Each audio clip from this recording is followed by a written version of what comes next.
Hey everyone, welcome back to my channel. I'm Brianna. I do lots of makeup and drag tutorials, transformation. I like just playing with makeup. If you're into that, subscribe, give me a thumbs up. Today I'm really excited because I'm doing a 2000s almost scene queen inspired look.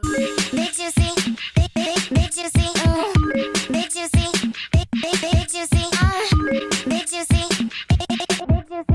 Look of like the scene girls, whatever that was great. I wanted to revisit it. This is a collab with my friend Quentin Marcel, who is an amazing makeup artist. We were bonding over our love of Degrassi because I barely started watching it during quarantine, and Quentin had like an emo wig, and that brought us here. Hey everyone, I'm here with Quentin. Hey everyone, I'm Quentin Marcel, editorial makeup artist here on Instagram and YouTube. Did you have any like references that you were drawing from? It was like mainly what I wanted to be during that era, and I couldn't.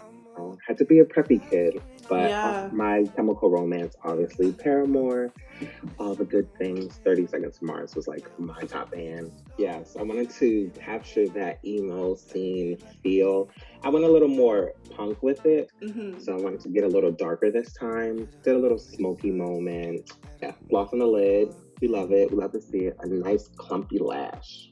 The editorial feel. No, I guess I saw a lot of like the scene look, like all the pictures of the girls or whatever, and it's a lot of that, a lot of the hair, and they always just had blackout eyes. So in that time frame, there was also like the MAC girls, like when they were really into makeup, like heavy and bright, where you could see it. And I'm like, if I could go back 20 something in that time, working at a counter, what would I look like? So everyone go check out Quentin's video. You can check out their look. So check them out on all their platforms, because we'll be posting a picture on Instagram, YouTube. Did you make any TikToks? Maybe a TikTok? I made a TikTok. Okay, perfect.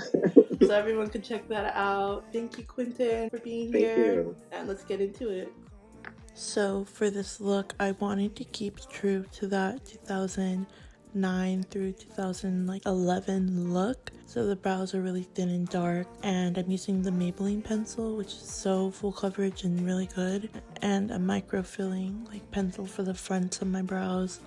And it's like big on contrast. You want to look like you're wearing makeup, so I highlighted my brow bone pretty bright, and then I'm starting the eye with the Wet n Wild cream base. It's not too greasy like a lot of more inexpensive cream products can be, so I would check that out. And then of course for the Smokey Eye, I'm building and blending out that black Perversion pencil from Urban Decay.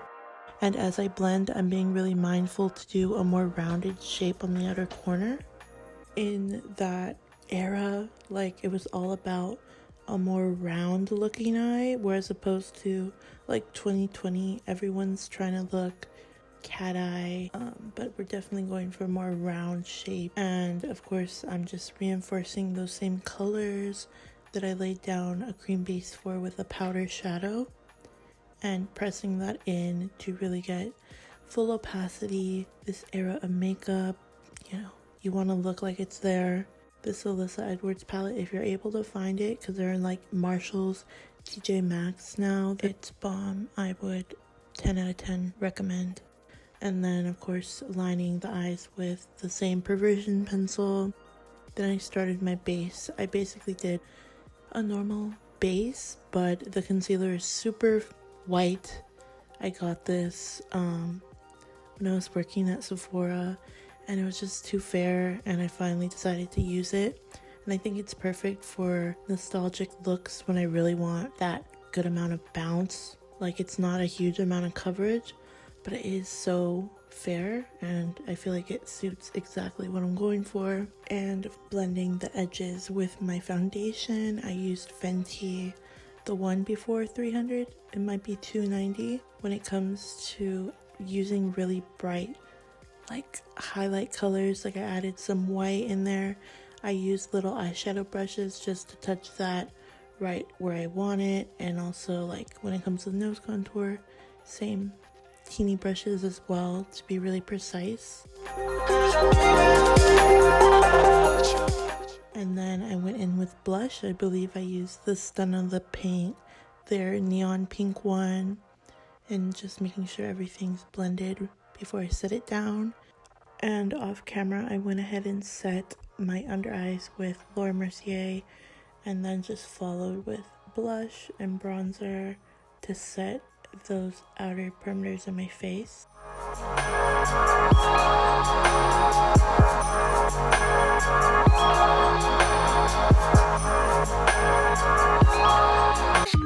Hi everyone, so right now I'm gonna do a little giveaway. I think I'm gonna give away the Sailor Moon collection. That's also like nostalgic. Leave a comment down below letting me know what your favorite Twilight movie was.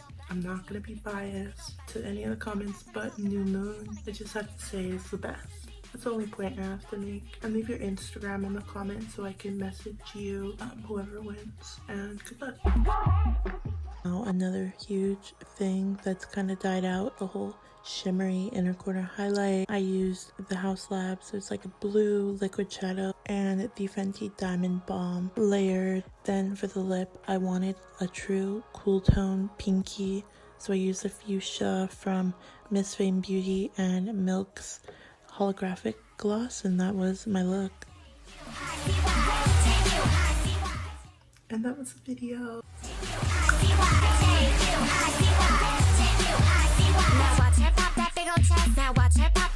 I hope y'all enjoyed, and be sure to follow Quentin, and yeah, I hope y'all are well, learn something, try the look, maybe tag me, tag us, we'd love to see, and yeah, see you in the next one.